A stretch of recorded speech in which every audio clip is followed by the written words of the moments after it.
नमस्कार दोस्तों, आज हम लोग यहाँ पर एफकैट का एक मॉडल पेपर लेके आए हैं जो आपके आगामी आने वाले एग्ज़ाम के लिए बहुत ही ज़रूरी है। और यहाँ पर जो हम मॉडल पेपर लेके आए हैं उसी के बेस पे लेके आए प्रीवियस ईयर क्वेश्चन के आधार पर कि आपके एफकैट के एग्ज़ाम में किस तरह के जीके के क्वेश्चन आते हैं। ठीक है, अगर आप इन क्वेश्चन को लगाएंगे तो आपको काफ़ी मदद मिलेगी आने वाले एग्जाम्स में और आपको एक वे पता चलेगा कि किस तरह से एग्जाम्स में क्वेश्चन पूछे जाते हैं। ठीक है, चलिए हम लोग शुरू करते हैं। जैसे आपके सामने पहला क्वेश्चन दिख रहा है, Fahien visited India during the reign of Chandragupta Maurya, Bindusara, Chandragupta द्वितीय और बिंबिसार। फाहियान किसके शासनकाल में भारत आया था? चंद्रगुप्त मौर्य, बिंदुसार, चंद्रगुप्त द्वितीय या विक्रमादित्य या बिंबिसार। तो इसका जो राइट आंसर होता है वो होता है चंद्रगुप्त द्वितीय। चंद्रगुप्त द्वितीय या विक्रमादित्य के शासनकाल में 399 ईस्वी से लेकर 415 तक चंद्रगुप्त जो फाहियान था वो चंद्रगुप्त विक्रमादित्य के शासनकाल में भारत आया था। चलिए अगला क्वेश्चन देख लेते हैं। The next question is during whose tenure the Viceroy of India were the great martyr Bhagat Singh, Sukhdev and Rajguru hanged? Means during which tenure the Bhagat Singh, Sukhdev and Rajguru were hanged? 23 March 1931, as we know. 23 March 1931.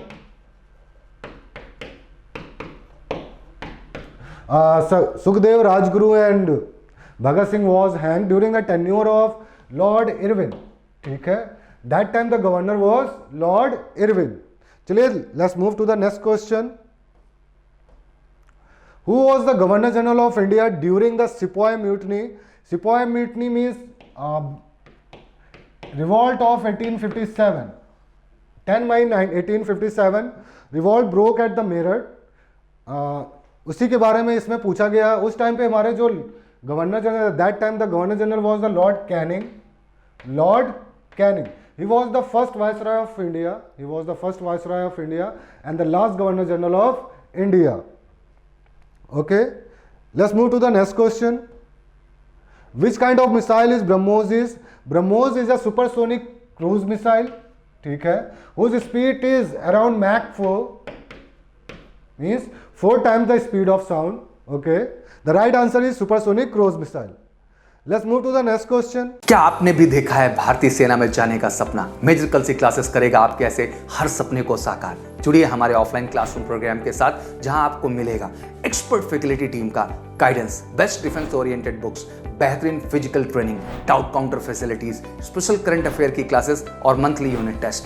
आज ही लीजिए direct admission और पाएं 2000 का cashback. अधिक जानकारी के लिए हमें कॉल करें 9696330033 पर और विजिट करें www.majorkalsiclasses.com पर। जय Hind. Which one of the following is not a gallantry medal? Ashok Chakra is the gallantry medal.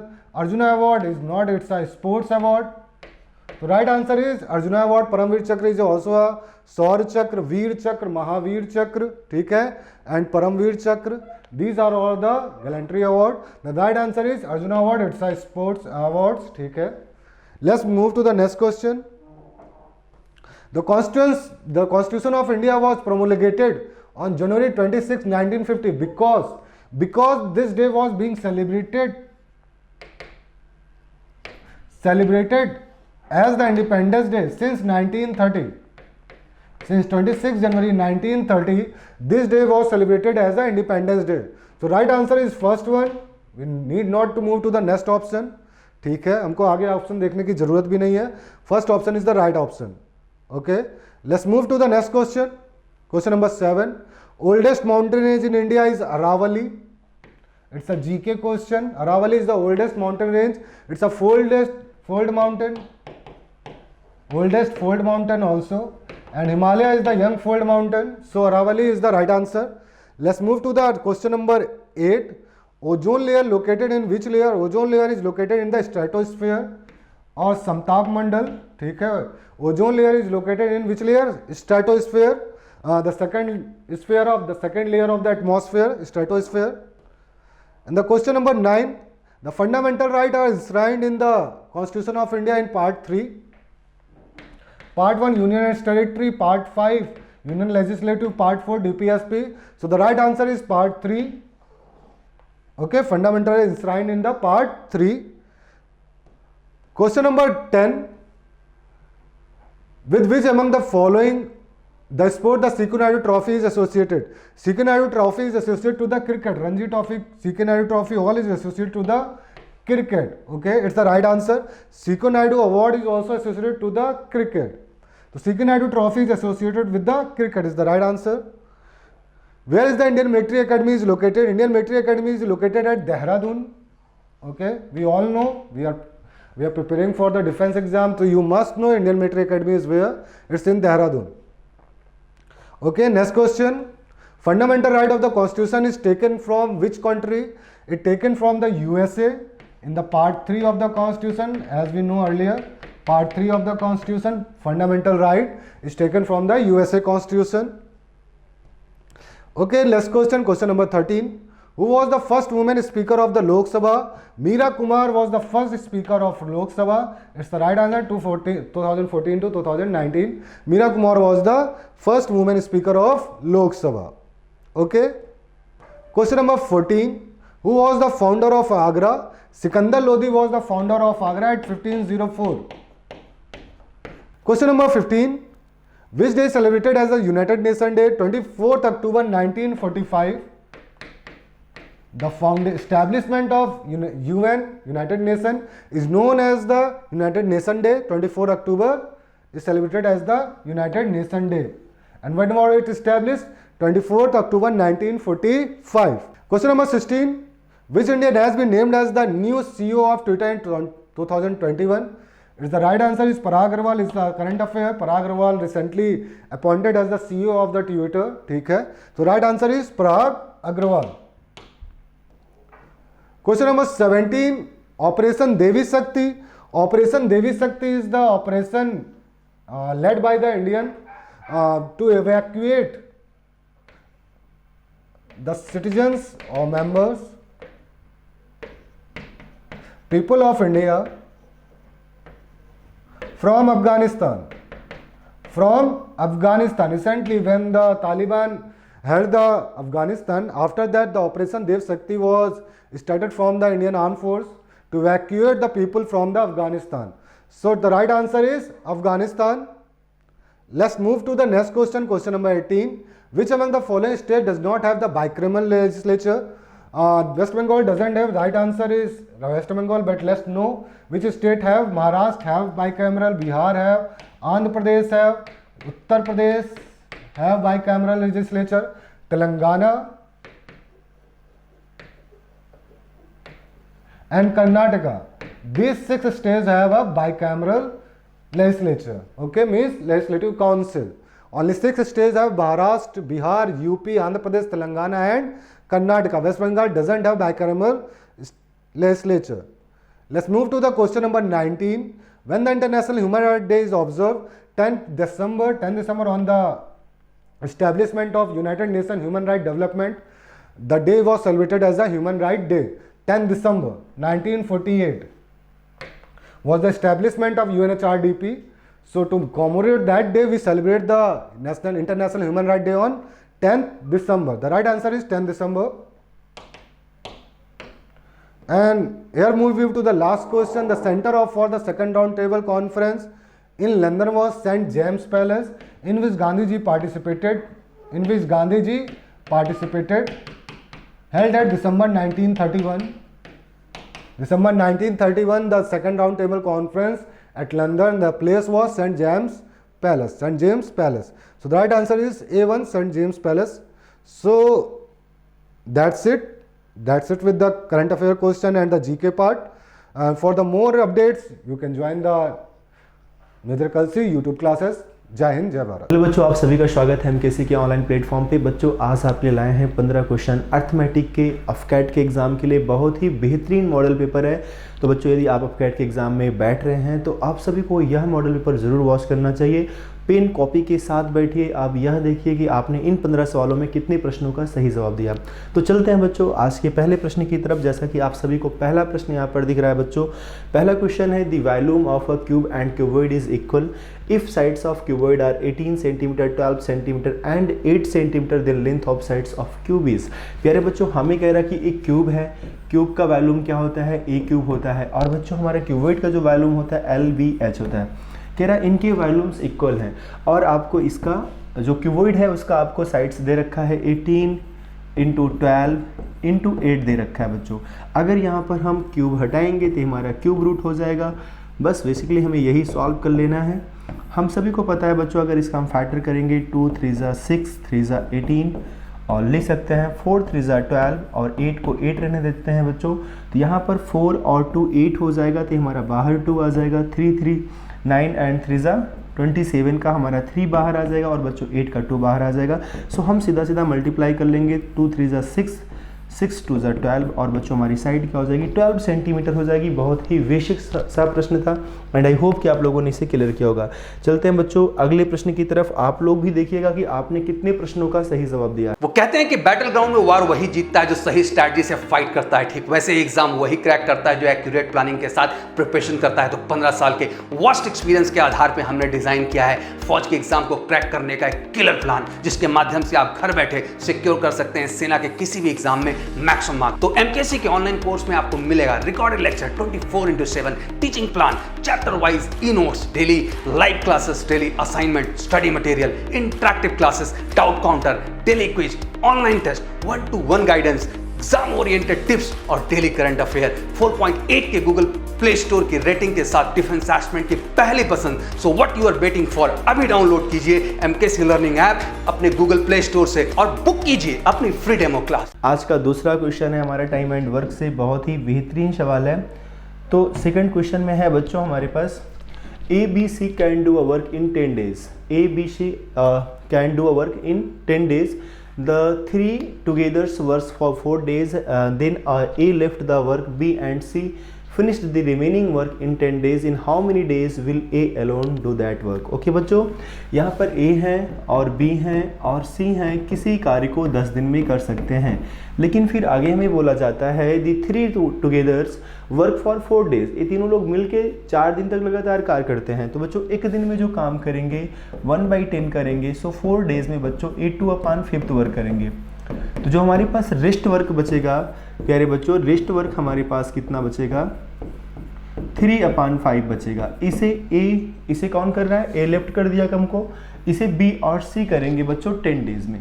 जो हमारे पास शेष वर्क होगा इसे बी और सी करेंगे 10 days में। प्यारे बच्चों तो हम लिख देंगे 5/3 × 10। अगर हमारा भाग और दिन बचता है, अगर हमारे कार्य के शेष कार्य बचते हैं तो बच्चों वहाँ पर एक चीज़ को पलट दो, चाहे आप भाग को पलट दो या दिन को। बिकॉज यहाँ पर होता क्या है बच्चों, 3 काम को करेगा 10 दिन में और हमें टोटल काम देखना है कि टोटल काम कितने दिन में करेगा। तो 5 काम कितने दिन में करेगा। सो 5/3 कर देंगे और 10 में 3 से डिवाइड कर देंगे तो 1 डे का वर्क आएगा। 5 से अगर मल्टीप्लाई कर देंगे तो पूरा वर्क आ जाएगा कि उस पूरे काम को कितने दिन में करेगा। तो बच्चों यहाँ पर आ जाएगा बी और सी मिलकर इस काम को 50/3 दिन में करेंगे। ओके, अब प्यारे बच्चों हम सभी को पता है कि ए बी और सी मिलकर इस काम को 10 दिन में करते हैं और बी और सी जो है इसी काम को बच्चों 50/3 दिन में करेंगे 50/3 days में। 50 एलसीएम हो जाएगा, 10 5 50 से 50 कैंसिल होगा, यहाँ 3 आ जाएगा। तो ए बी और सी की जो इफिशियंसी आई बच्चों 3 आई, तो ए की कितनी होगी 2 होगी। अगर ए एक दिन में 2 वर्क करेगा तो 50 वर्क को करने में उसको लगेगा 25 days। और हमसे यही पूछा गया था कि in how many days will A alone do the work. Okay बच्चों, कितना आंसर आ जाएगा इसका 25, जो कि हमारा सी ऑप्शन है। प्यारे बच्चों अगला क्वेश्चन है, a man had 2000 rupee, he lent a part of this at 5% simple interest and the rest at 4%। The total interest he received in 1 year was 92 rupees. The money he lent at 5% was. प्यारे बच्चों एक व्यक्ति के पास 2000 रुपए थे, उसने जो है कुछ पैसे अपने 4% पे इन्वेस्ट कर दिए, कुछ पैसे 5% पे। 5% को हम लिख सकते हैं 4 + 1%। अगर बच्चों मैं आपसे ये कहूँ कि वह व्यक्ति सिर्फ 4% पे ही पैसा इन्वेस्ट किया होता, 5% पे ना इन्वेस्ट किया होता, अगर वो सिर्फ 4% पे ही इन्वेस्ट किया होता तो 2000 का जो 4% हो जाएगा बच्चों वो 80 रुपये होगा।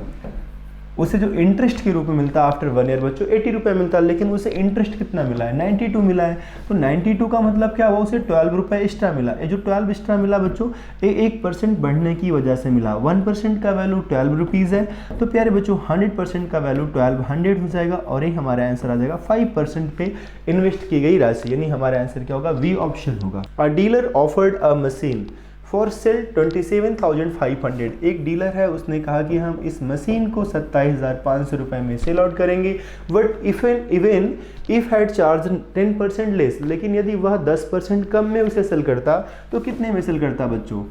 90% में सेल करता। He would made a profit of 10%, फिर भी उसे कितना होता लाभ? 10% का। बच्चों उसने कहा 27,500 की मेरी मशीन है, लेकिन इस मशीन को अगर मैं 10% कम पे भी बेचूं तब भी मुझे 10% का प्रॉफिट होता है। अगर 10% हम कम में सेल करेंगे तो बच्चों 90% में सेल करेंगे और फिर भी हमें 10% का प्रॉफिट हो रहा है। ये जो वैल्यू है 110 के इक्वल है, और वही वैल्यू अगर हमारा बटे में आ जाएगा बच्चों तो हमारा उसका एक्चुअल प्राइस निकल आ जाएगा। उसका एक्चुअल प्राइस क्या है? तो प्यारे बच्चों 0 से 0 कैंसिल होगा, 11 2 22, 5 बचेगा, 11 5 से 55 बच्चों। 25 का अगर हम मल्टीप्लाई 9 से करेंगे तो 225 हो जाएगा, और 2 0 है हमारे पास, तो 22,500 हमारा आंसर हो जाएगा।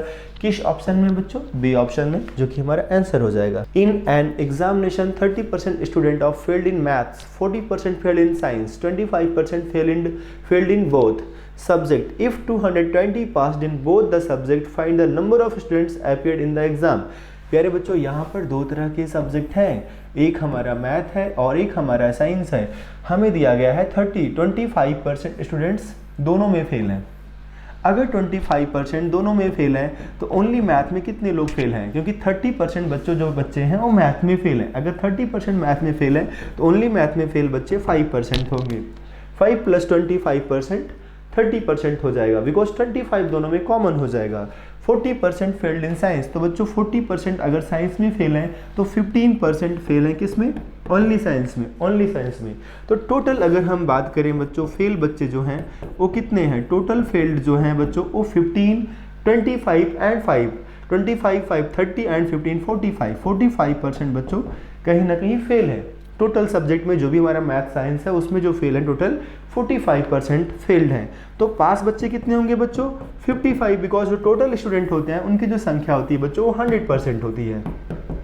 तो 55% बच्चे पास हैं और इनकी संख्या आपको दिया है 220। तो प्यारे बच्चों 1% का वैल्यू फाइंड आउट करोगे तो 220/55 इंटू 100%, बिकॉज हमें निकालना है कुल बच्चों की संख्या। ए 4 टाइम्स आएगा बच्चों, 400 हमारा आंसर हो जाएगा। सो आंसर क्या हो जाएगा बच्चों? ए ऑप्शन हो जाएगा। प्यारे बच्चों यहाँ पर हमारे पास 864 रुपये है, इसे हमें 3 लोगों में डिस्ट्रीब्यूट करना है, ए में और बी में और सी में। हमें कहा गया है 8 times of A share equal to 12 times of B share and बच्चों also equal to 6 time of C share.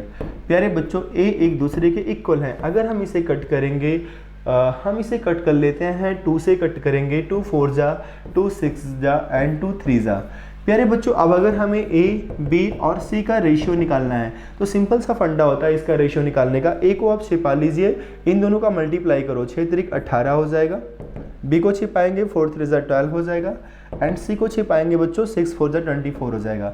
अलग की बात है वैल्यू फिर से कट रहा है तो हम फिर से काट देंगे। 6 3 18, 6 2 12, 6 4 24। तो बच्चों 3 to 5 का हमारा 3 to 4 का हमारा रेशियो बन जाएगा एंड 3 to 5 and 4 9 के इक्वल टू हो जाएगा 864। अगर 1 का वैल्यू फाइंड आउट करेंगे बच्चों, यहाँ पर 1 यूनिट का वैल्यू क्या हो जाएगा? तो आप कट करेंगे 9 9 81 और यहाँ 5 बचेगा 54, 9 6 54। तो 1 यूनिट का वैल्यू हो जाएगा 96। अपने को हिस्सा किसका पूछा है? How much did we get? B का हिस्सा पूछा है बच्चों। वी का वैल्यू जो है 2 यूनिट है। अगर 1 यूनिट का वैल्यू अपना 96 है तो 2 यूनिट का वैल्यू कितना हो जाएगा? 192 हो जाएगा। 96 2 जा 192, यानी हमारा आंसर क्या हो जाएगा बच्चों? वी ऑप्शन हो जाएगा। हम सभी को x का वैल्यू गिवन है √3 + √2। हम सभी को पता है अगर 1/x का मान निकालेंगे बच्चों तो ये वैल्यू हमारा अपान में आ जाएगा √3 + √2। और इसका जब रेशनलाइज करेंगे बच्चों √3 - √2 से ऊपर भी मल्टीप्लाई करेंगे, √3 - √2 से नीचे भी, तो नीचे का वैल्यू बच्चों एक ब्रैकेट में a + b, एक ब्रैकेट में a - b। तो यहाँ जो वैल्यू मिलेगा हमें 1 मिलेगा नीचे, और ऊपर जो आएगा √3 - √2 हो जाएगा। एक इसका वैल्यू हो गया 1/x का। तो बच्चों हमें इसका तो वैल्यू ऑलरेडी गिवन था। अब हम x + 1/x का मान निकाल सकते हैं, √3 + √2 एंड + √3 - √2। तो बच्चों इससे वैल्यू खत्म हो जाएगा और हमारा आंसर, हमारा जो इसका वैल्यू आएगा 2√3 आ जाएगा। अब बच्चों आपको इसका शॉर्टकट तरीका पता होगा कि अगर इसका मान दिया है और आपसे क्यूब का मान पूछता है तो डायरेक्टली आप इसका फॉर्मूला लगा सकते हैं a³ - 3a। अगर बच्चों 2√3 का हम क्यूब करेंगे और -2 3 × 2 √3 करेंगे तो इसका जो क्यूब करने पाएगा 24√3 हो जाएगा, √3 हो जाएगा एंड इसका जो वैल्यू हो जाएगा 6√3 हो जाएगा। बच्चों माइनस करेंगे 18√3 हमारा आंसर आ जाएगा, यानी किस ऑप्शन में हम जाएंगे, सी ऑप्शन में जाएंगे, जो कि हमारा आंसर हो जाएगा। तो ये बहुत सारे शॉर्टकट फार्मूले, अगर आपने अलजेब्रा की क्लास ली होगी तो बच्चों आपको पूरा क्लियर होगा। प्यारे बच्चों 8 नंबर क्वेश्चन है। यहाँ पर हमारे पास 2 इक्वल गिलास है, एक गिलास में 1/2 मिल्क है और एक गिलास में 1/3 मिल्क है। ठीक है, they are completely filled with up water. इतना मिल्क होने के बाद बच्चों इनको वाटर से फिल कर दिया गया है, इस ग्लास को वाटर से फिल कर दिया गया। The contents are mixed up in other vessels. इसके बाद बच्चों जो हमारे पास कंटेंट्स है उसको एक तीसरे ग्लास में मिला दे रहे हैं। ठीक है, what will be the ratio of milk and water in the vessel. इसमें बच्चों हमारा मिल्क और वाटर का रेशियो क्या होगा। प्यारे बच्चों हमारे पास 2 इक्वल गिलास हैं, एक गिलास में 1/2 मिल्क है और एक गिलास में 1/3 मिल्क है। दोनों गिलास की मात्राओं को हमने एक तीसरी गिलास में मिला दिया। तीसरी गिलास में मिल्क और वाटर का रेशियो क्या होगा, ये हमें देखना है। तो बच्चों 1/2 एंड 1/3, अगर आपने फ्रैक्शन मेथड पढ़ रखा होगा तो आपको, बाकी तो आप 1 मान के भी लगा सकते हैं, लेकिन फ्रैक्शन मेथड इसका बहुत अच्छा मेथड होता है कि जो नीचे का वैल्यू होता है वो टोटल वैल्यू होता है। अगर नीचे के वैल्यू को हम इक्वल करना चाहें तो हमें यहाँ 3 से मल्टीप्लाई करना पड़ेगा, इसमें हमें 2 से मल्टीप्लाई करना होगा। यहाँ पर वैल्यू 2/6 मिलेगा, यहाँ पर वैल्यू 3/6 मिलेगा। प्यारे बच्चों ऊपर हमारा रिजल्ट होता है, नीचे हमारा ओरिजिनल वैल्यू होता है। ऊपर रिजल्ट होता है, नीचे ओरिजिनल वैल्यू। अगर बच्चों और रिजल्ट किस चीज़ का होगा, मिल्क का होगा। यहाँ पर 6 लीटर के गिलास में 3 लीटर मिल्क है, यहाँ पर 6 लीटर के गिलास में 2 लीटर मिल्क है। बच्चों जो हमारे पास बचा, अगर 3 लीटर मेरा मिल्क हो गया और तो 3 ही मेरा क्या हो जाएगा, यहाँ पर वाटर हो जाएगा। 2 मिल्क हो गया बच्चों, तो रेस्ट कितना बचा, 4 हमारा क्या हो जाएगा, वाटर हो जाएगा। इस तरीके से बच्चों 5:7 का रेशियो बन जाएगा और हमारा आंसर क्या हो जाएगा, सी ऑप्शन हो जाएगा। आपका आंसर क्या है, कमेंट में बताइएगा। प्यारे बच्चों कह रहा the average weight of a group of boys and girls is 38 kg, the average weight of boys is 42 kg and that of the girls is 33 kg. If the number of boys is 50, find the number of girls. प्यारे बच्चों जहाँ भी average दो लोग का अलग अलग दे और फिर मिला के दे दे, वहाँ पर एलिगेशन का कॉन्सेप्ट सबसे बेहतर कॉन्सेप्ट होता है। तो यहाँ पर हमें बॉयज़ का अलग एवरेज दे रखा है, गर्ल्स का अलग दे रखा है और फिर दोनों का मिला के दे रखा है। बच्चों बॉयज़ का जो दे रखा है 42 kg दे रखा है, गर्ल्स का जो दे रखा है 33 दे रखा है और दोनों का बोथ का 38। बच्चों इनका डिफरेंस देखेंगे 5 आएगा, इनका डिफरेंस देखेंगे 4 आएगा। 5:4 का रेशियो बन जाएगा। बॉयज़ की संख्या 50 दिया है, 5 का वैल्यू 50 है तो 1 का वैल्यू 10 हो जाएगा। 1 का वैल्यू 10 तो बच्चों 4 का वैल्यू 40 हो जाएगा और हमारा आंसर हो जाएगा वी ऑप्शन। प्यारे बच्चों यहाँ पर हमारे पास HCF दे रखा है, लास्ट डिवाइजर कह रहा है कि 2 numbers of last divisor is 41, the quotient from first to last 2, 4 and 2 respectively the numbers are. बच्चों हमारे पास जो लास्ट डिवाइजर है 41 है। प्यारे बच्चों इसका बहुत ही अच्छा तरीका होता है, 2 4 2 लिखो, हमारा लास्ट डिवाइजर 41, यही हमारा बच्चों मासा होता है। इनका जो रिमाइंडर होगा उस टाइम 0 होगा, तो बच्चों ए हमारा जो वैल्यू आ जाएगा 82 आ जाएगा। ए वैल्यू यहाँ आती है 82 × 4 और इसको हमें यहाँ ला देना होता है। बच्चों इसका मल्टीप्लाई करोगे तो जो आएगा अगला नंबर आएगा 4 2 = 8, 4 8 = 32 एंड प्लस 41 करेंगे 369 आ जाएगा। ए 369 हो जाएगा। ए वैल्यू यहाँ आ जाएगा 369 × 2 एंड प्लस बच्चों ए वैल्यू यहाँ आ जाएगा 82। प्यारे बच्चों इसे सॉल्व करेंगे 820 आ जाएगा, तो हमारा आंसर क्या हो जाएगा, सी ऑप्शन हो जाएगा इस सवाल का आंसर। क्वेश्चन नंबर 11 की बात करेंगे बच्चों, बस एक इक्वेशन आप सॉल्व करो, 2/√7 + √5। अगर आप इसका रिसलाइज करोगे तो √7 - √5 होगा ऊपर भी और √7 - √5 नीचे भी होगा। तो बच्चों नीचे a² - b² से हमारा वैल्यू क्या हो जाएगा, 2 आ जाएगा और उसी 2 से वैल्यू हमारा ये 2 वाला ऊपर वाला कैंसिल हो जाएगा, यानी इसका जो वैल्यू आएगा ओनली √7 - √5 आ जाएगा। तो इसका जो वैल्यू आएगा √7 - √5 आएगा। सिमिलरली बच्चों यहाँ भी इनका डिफरेंस कितना है, 7 का है, 7 से 7 फिनिश हो जाएगा। इसका रेशनलाइज करोगे तो ऊपर वैल्यू जाएगा √12 + √5 माइनस, यहाँ पर बच्चों इनका डिफरेंस 5 का और ये 5 से 5 कैंसिल होगा, यही वैल्यू ऊपर जाएगा तो √12 +√7 होगा, लेकिन जब ब्रैकेट खोलोगे तो आगे माइनस है तो यहाँ पर माइनस लग जाएगा और इससे बच्चों ये माइनस कटेगा प्लस वाले से, प्लस माइनस सारी चीज़ें हैं कट के बच्चों हमारा आंसर क्या आ जाएगा, डी ऑप्शन आ जाएगा, इसका आंसर 0 हो जाएगा।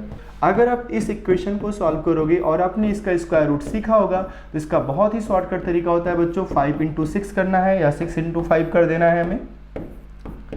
तो बच्चों 6 × 5 करोगे 6 5 11 होना चाहिए, तो हमारा जो स्क्वायर रूट होगा √6 + √5 का ए स्क्वायर रूट हो जाएगा, a² + b² + 2ab का फॉर्मेट बनता है बच्चों।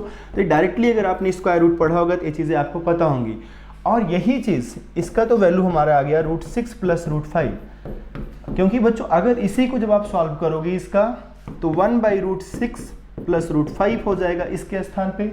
इसका रेशलाइज करोगे तो ऊपर वैल्यू माइनस में आएगा, नीचे भी माइनस में मल्टीप्लाई करोगे तो नीचे का वैल्यू 1 हो जाएगा, ऊपर हमारा बचेगा √6 - √5, लेकिन आगे माइनस लगा है, जब ब्रैकेट खोलोगे तो बच्चों यही वैल्यू प्लस का हो जाएगा और ये प्लस माइनस माइनस कैंसिल हो जाएगा, 2√5 हमारा क्या आ जाएगा बच्चों, आंसर आ जाएगा।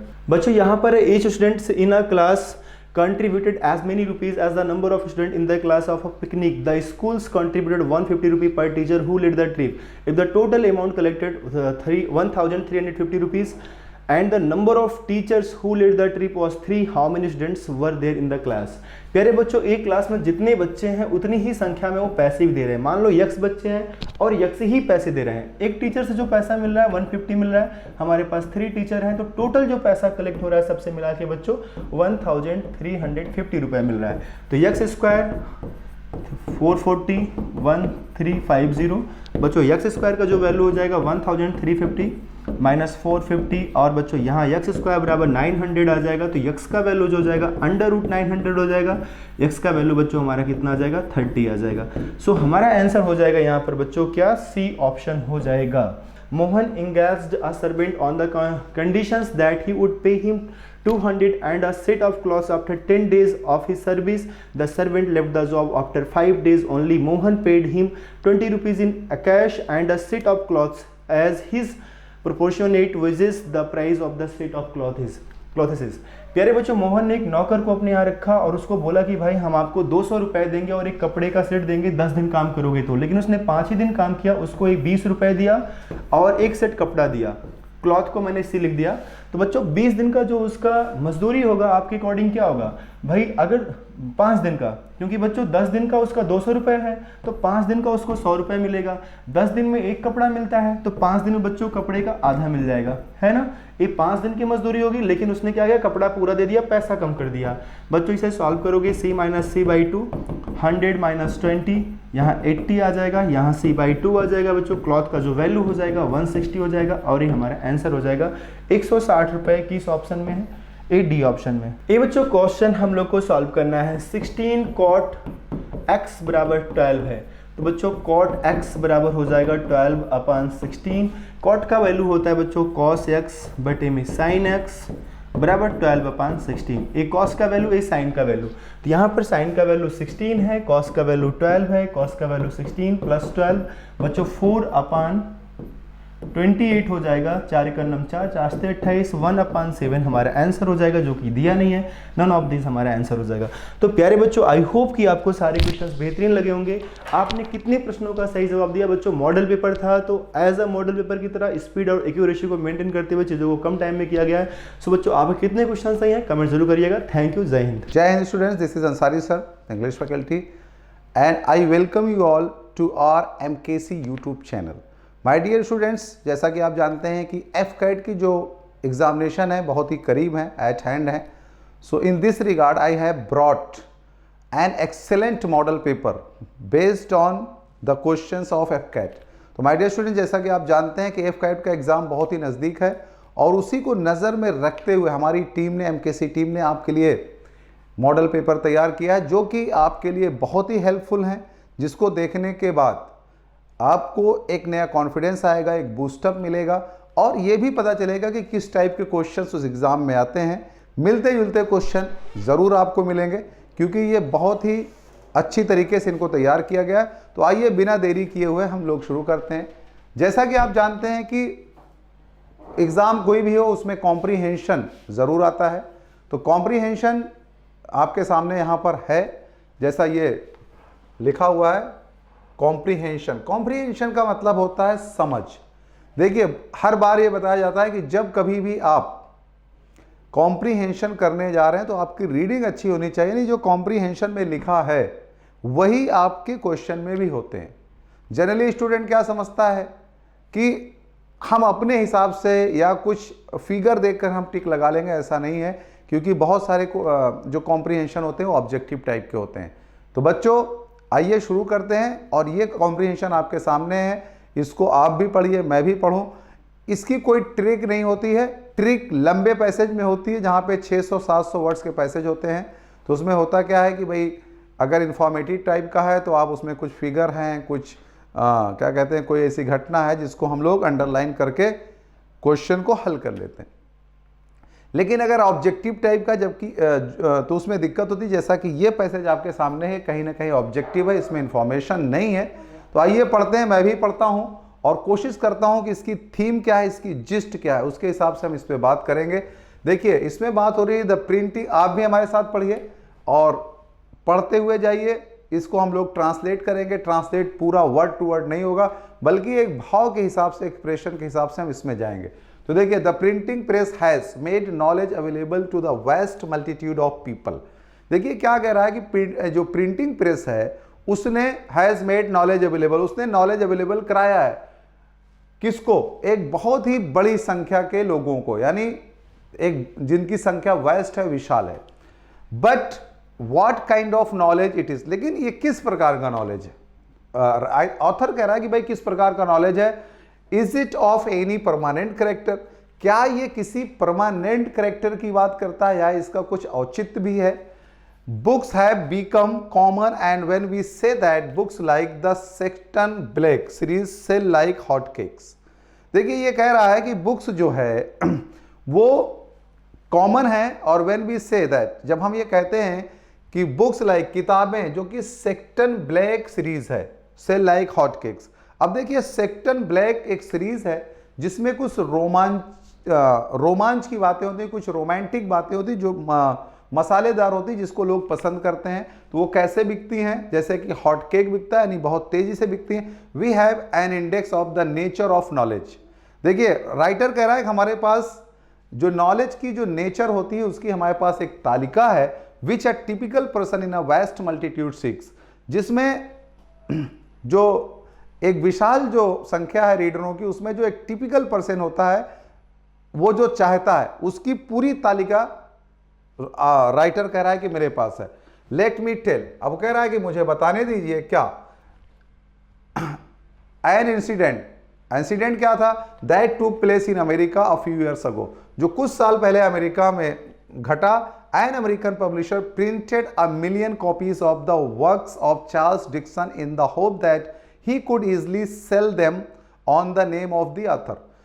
देखिए इंसिडेंट क्या था कि अमेरिका में एक पब्लिशर ने कई मिलियन कॉपीज को छापा। चार्ल्स डिक्सन एक ऐसे राइटर हैं जो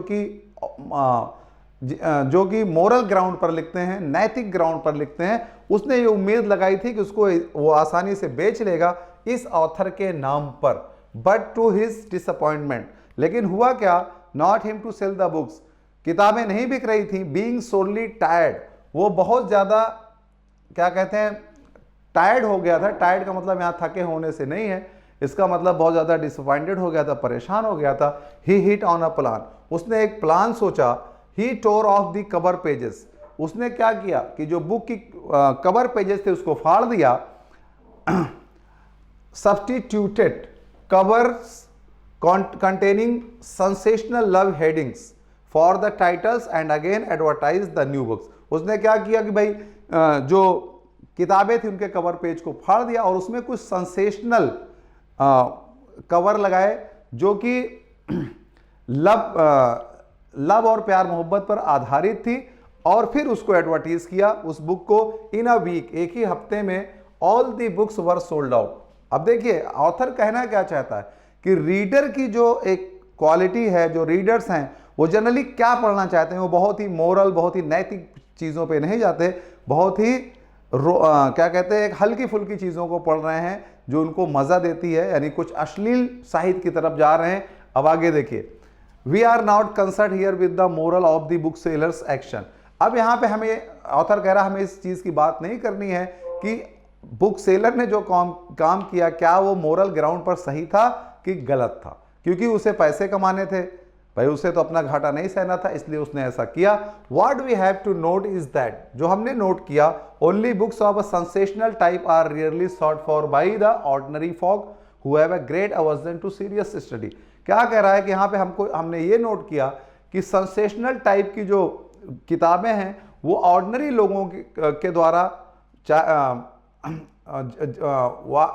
what we have to note is that only books of a sensational type are really sought for by the ordinary folk। यानी जो सेंसेशनल टाइप की किताबें हैं वो साधारण लोगों के द्वारा उनकी डिमांड की जाती है। who have a great aversion to serious study, जो नफरत करते हैं किसी भी सीरियस मुद्दे को पढ़ना। अब आगे देखिए, so you will see that, इसलिए आप देखेंगे grand argument that the printing press has made knowledge available even to the masses is certainly fallacious and quite misleading।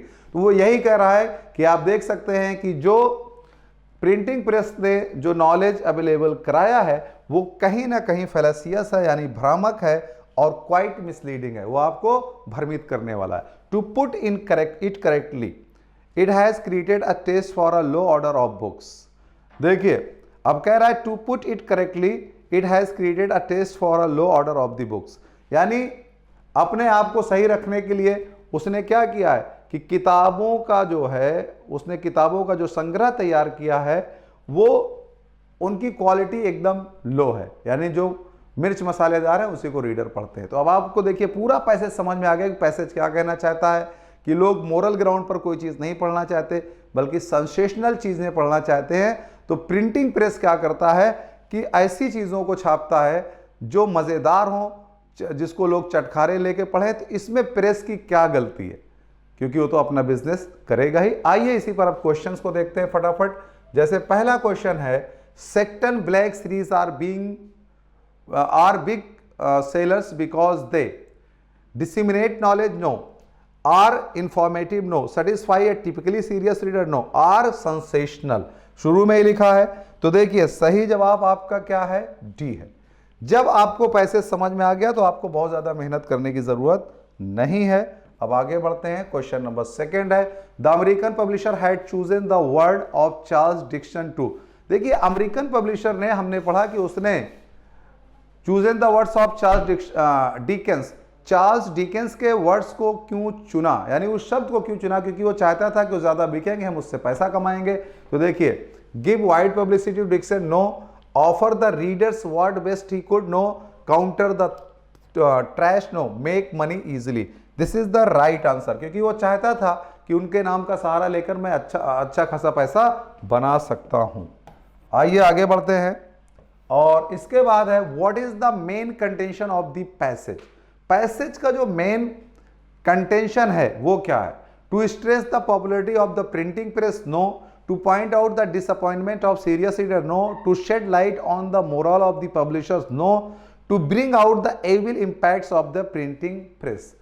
इस पैसेज का मोरल या इसका जो इशारा था वो किस तरफ था कि to bring out the evil impacts, यानी जो बुरे प्रभाव पड़ रहे हैं प्रिंटिंग प्रेस पे उनको बाहर लाना। तो माय डियर स्टूडेंट्स ये भी डी है।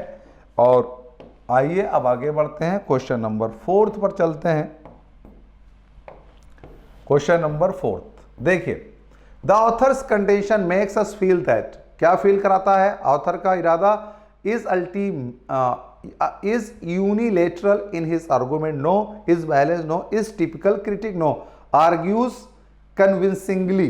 तो माय डियर स्टूडेंट्स यही कह रहा है, यानी दोनों तरफ वो कन्विंस कर रहा है। आप देखिए, वो ना तो is unilateral in his argument, नहीं, बैलेंस्ड भी नहीं है, टिपिकल क्रिटिक भी नहीं है, वो दोनों तरफ बैलेंस कर रहा है कि जैसा पढ़ने वाले हैं वैसा ही छापने वाले हैं।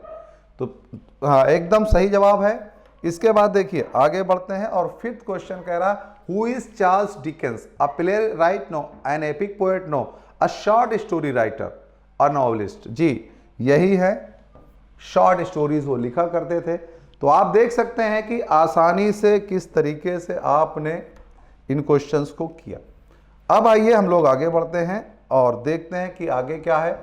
देखिए कुछ क्वेश्चंस ऐसे होते हैं एफकैट में जो रीअरेंजमेंट पे होते हैं, जैसे अप्रैल 14 वाज गुड फ्राइडे, मतलब रीअरेंजमेंट आप जानते हैं जिसमें फर्स्ट सेंटेंस दी है और लास्ट दी है, बीच की जो ये है ये PQRS ये कहीं ना कहीं इधर उधर होती है। तो हम इस सेंटेंस को पढ़ते हुए इन्हीं ऑप्शंस में से देखते हैं कि कौन सा ऑप्शन सही होगा। आइए देखते हैं। अप्रैल 14 वाज गुड फ्राइडे। अब इसमें अगर देखा जाए तो बात किसकी हो रही, अप्रैल 14, और ये क्या था, गुड फ्राइडे था। अच्छा एक पॉइंट और देखते हैं, अगर इसको हम सॉल्व कर रहे हैं तो हम ऑप्शन को भी देख लेते हैं। जैसे यहाँ पे QQ है, यहाँ पे RR है, तो हम दो ही ऑप्शन चेक करेंगे, एक या तो Q करेंगे या तो R करेंगे। तो अब देखिए इसके बाद क्या आना चाहिए। April 14 was Good Friday, it was not observe in the United State with the same general suspension of worldly activities as in Europe. अच्छा चलिए, अप्रैल 14 के लिए हम इट का यूज तो कर सकते हैं, अब आर को भी चेक कर सकते हैं। His wife and some friends accompanied him, तो आर तो लगेगा नहीं, ये दोनों ही कट गए क्योंकि यहां पर वाइफ की बात नहीं हो रही। अप्रैल 14 वाज गुड फ्राइडे और इसी को ऑब्जर्व करते हैं, इसी के लिए इट आया है। तो April 14 was Good Friday, it was not observe in the United States with the same general suspension of worldly activities as in Europe.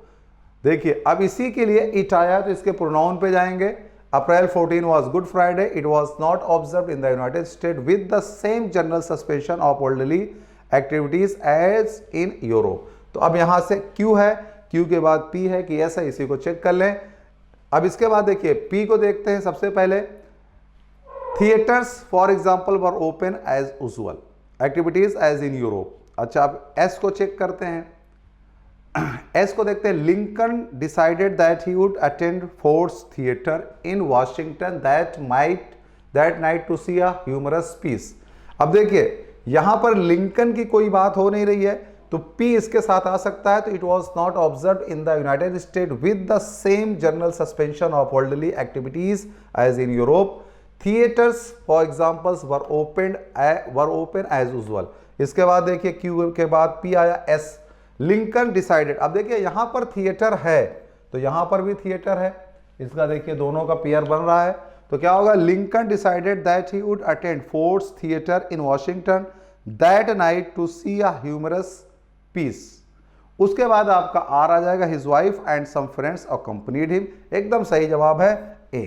तो माय डियर स्टूडेंट्स, इसी तरीके से हम इसको आसानी से टैकल कर सकते हैं। तो इन सब का सही जवाब ए है। अब आगे बढ़ते हैं और नेक्स्ट क्वेश्चन पर चलते हैं। नेक्स्ट क्वेश्चन भी आपका वही है, PQRS वाला, यानी जंबलिंग वाला। अब देख लीजिए आपके सामने है और ऑप्शन को पहले चेक करते हैं। 2 बार PP है, 2 बार SS है, तो इसी में हम लोग चेक करेंगे। आइए।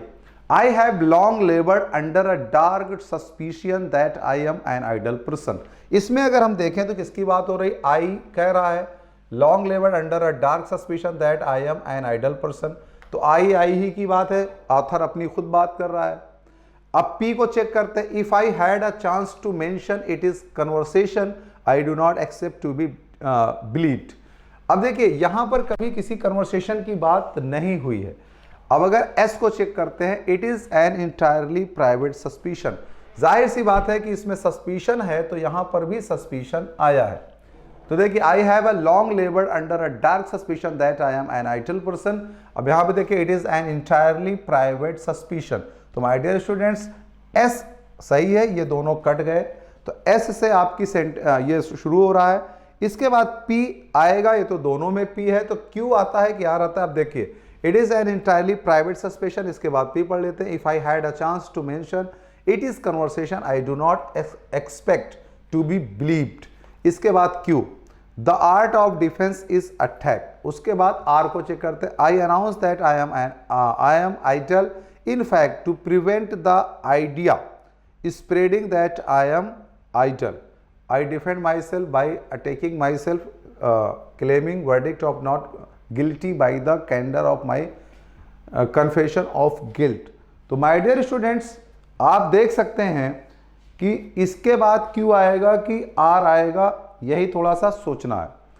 तो देखिए it is an entirely private suspension, इसके बाद P आ रहा है और P के बाद Q लेते हैं कि R लेते हैं, यही हल हो जाए। If I had a chance to mention it is conversation I do not expect to be believed, the art of defence is attack.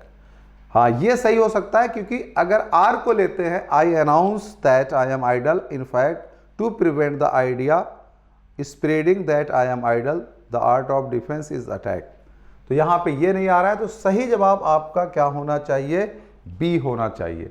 तो आप देख सकते हैं कि किस तरीके से इसको हम लोग सॉल्व कर सकते हैं। फिल इन द ब्लैंक्स के भी बहुत सारे क्वेश्चंस आते हैं और ये कहीं ना कहीं ग्रामर बेस्ड होते हैं।